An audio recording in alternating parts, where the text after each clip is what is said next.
So virtual memory, this is basically when you run out of RAM. So if we take this example here, where we've got real memory, imagine this is your RAM. Okay, so you've got real memory, you've loaded program A, let's say that's your operating system, that's taking up so much room. Then you say, oh, I'll put program B in there, so it loads it from your hard drive, and that's absolutely fine.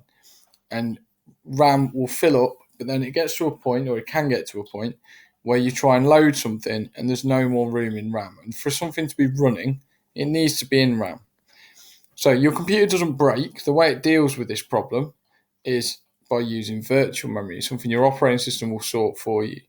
Okay, and it's basically that when RAM is full, what it'll do is if I then open program C and there's no room for it, let's say I open program D as well, because I can see that's done on the example here, what will happen is it will keep lots of the data inside RAM, but then it will also allocate part of the hard drive to act as RAM.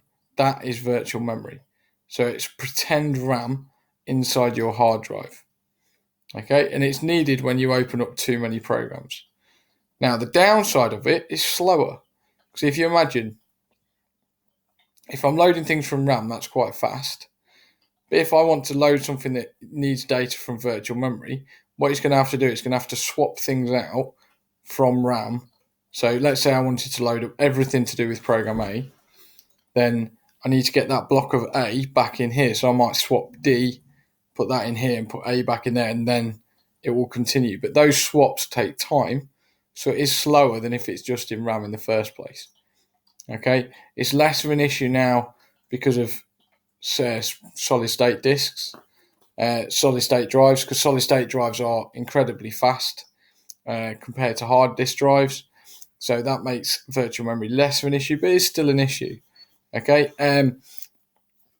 so virtual memory is a way of opening more programs than you can by the amount of space you've got in RAM. So if RAM fills up, virtual memory will kick in so your computer can still run. You can sometimes see it whereas if you open loads and loads of programs on your computer, if you've ever clicked on a tab at the bottom, so let's say I've opened Outlook, Word, PowerPoint, browser, Photoshop, etc., and I might click on one and then I'm working away and it's all seeming fine, but then I'll go back and I'll click on something that I've not used in a while and it takes a while for it to pop back up on the screen. It's less responsive than you're used to, and it's because it's had to do all these swaps to swap it back into RAM to then get it so you can carry on using it. The other thing to probably make note of is if you imagine as a computer I've got to move some of the data out of RAM and put it into virtual memory, think about what types of things you might put in there. Well, it's not always, it can be small chunks of different programs like this if there's aspects it can move, but it also will most commonly move the program that you've been using the least or you've used the longest ago. So let's say you've got 4 programs open and program 3 you haven't actually used in ages. It will be mainly program 3 data that gets put into virtual memory. And that's what virtual memory is, and that's why it's so important.